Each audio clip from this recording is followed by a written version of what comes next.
Assalamualaikum warahmatullahi wabarakatuh. Kembali lagi. Jadi kita akan bahas lagi ya sesuatu yang penting ya, mengenai meninggalnya Ustadz Maher ya. Sebenarnya gini ya, kalau untuk kita orang muslim, wabil qadarihi khairi wa syarrihi minallahi ta'ala, segala ketentuan takdir baik dan buruk itu milik Allah. Meninggalnya Ustadz Maher adalah takdirnya Allah, qadarnya Allah. Namun di balik itu ada musabab yang manusia tidak apa-apa untuk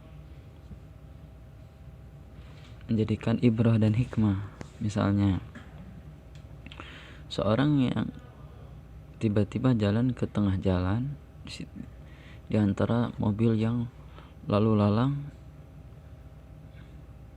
jalan, ya otomatis iradah yang Allah titipkan, kehendak, hakikat kehendak itu Allah. Namun di dalam hal ini, dalam kitab Aqidatul Awam Tijanul Darari, akidah kita, Allah menitipkan iradah kepada hambanya yang nanti akan dihisab iradah itu.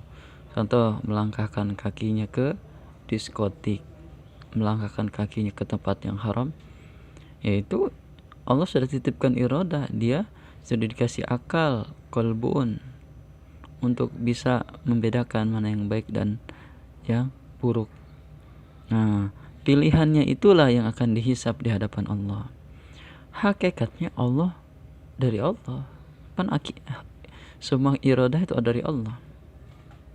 Dan hakikatnya Allah bisa merubah semuanya, bisa menetapkan. Jadi gampang sebenarnya kalau kita sudah paham ilmu akidah. Jadi segala sesuatu yang sudah terjadi itu adalah qadarnya Allah. Namun contoh, meninggalnya Ustadz Maher itu qadarnya Allah. Di balik itu ada yang mau ceritanya mempertanyakan sabab-musababnya, tidak masalah. Karena kita masih ada di hukum sabab, di dunia itu sabab. Kita belum masuk ke hakikat.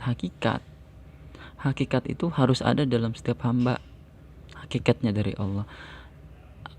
Tapi dari dulu hingga sekarang, zaman Rasulullah sampai sekarang, musabab itu adalah sebagai syariat. Kenapa ada fikih? Nah, inilah yang akan kita mengalihkan daripada ajaran-ajaran sesat seperti Jabariyah. Jadi tidak ada usaha, semuanya kita tinggal duduk tidur aja, semuanya Allah sudah tetapkan. Jadi tidak ada usaha dari dia. Jadilah Jabariyah fatalistik ya. Tapi jangan juga seperti Qadariyah yang nanti sedikit rasional banget, semuanya akal-akalan. Ya, kita ada di tengah-tengah ini. Jadi perbolehkan. Oh, katanya Bapak Jokowi Allah sudah takdirkan jadi presiden. Kita harus mengimani ketetapan Allah, bahwasanya Pak Jokowi itu sudah Allah tetapkan jadi presiden. Iya, itu udah ketentuan Allah jadinya presiden Pak Jokowi. Tapi zahiriyah, sababiyah, kita boleh. Kalau di balik itu, penetapan itu ada hal-hal yang melanggar syariat musabab itu. Hati-hati loh, kita terjebak dalam masalah akidah ini. Kalau dari dulu pemahaman fatalistik atau Jabariyah seperti ini,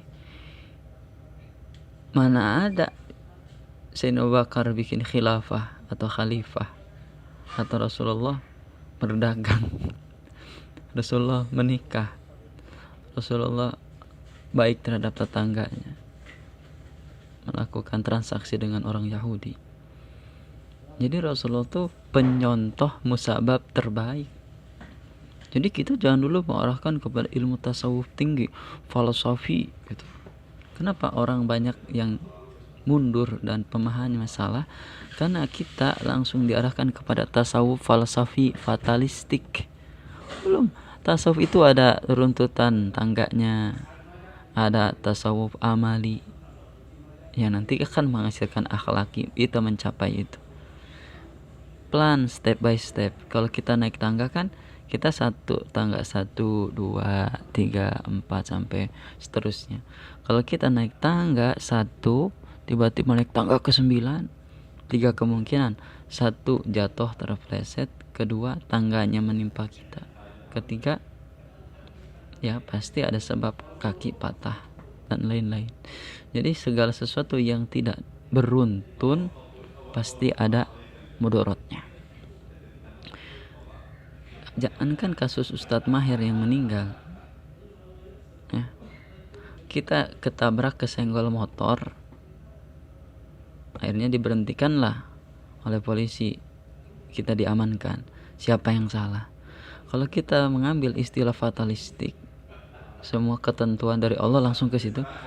Udah ketentuan Allah, itu harus ada di dalam diri kita, tapi tidak mengapa untuk jadikan musabab kita proses untuk namanya disebutnya tahadus bin nikmat dan menjadikan hikmah pelajaran.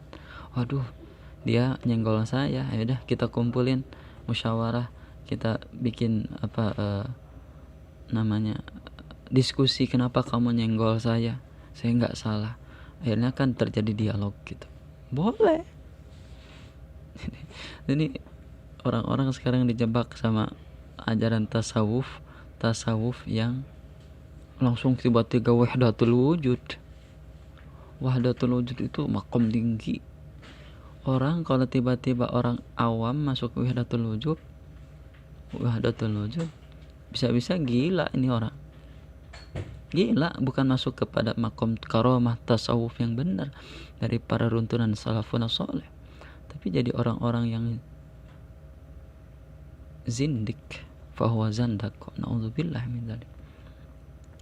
Hati-hati ya. Boleh kita belajar tasawuf, ada runtunan tasawuf itu. Arahkan kepada yang zahir, yang gampang dulu, akal itu bisa nyampe gitu. Dia sudah senang-senang sholat, ajarkan masalah syarat-syarat sholat, rukunnya sholat. Disitulah ada hikmah, Allah nanti ngasih sendiri. Dia bakal mengarahkan kepada lebih pendekatan ya. Akhirnya salik itu membutuhkan jalan yang disebut jalan yang salik, yaitu tasawuf. Nanti dia dengan sendirinya membutuhkan itu, seperti halnya makanan gitu. Ya kalau masih bayi makanannya ya bubur, ya udah gede kan beda nutrisi lagi, tambah nasi, lauk pauk yang lebih bermacam-macam. Tapi hati-hati, ada sambal yang terlalu pedas bahaya, bener gak? Gitu.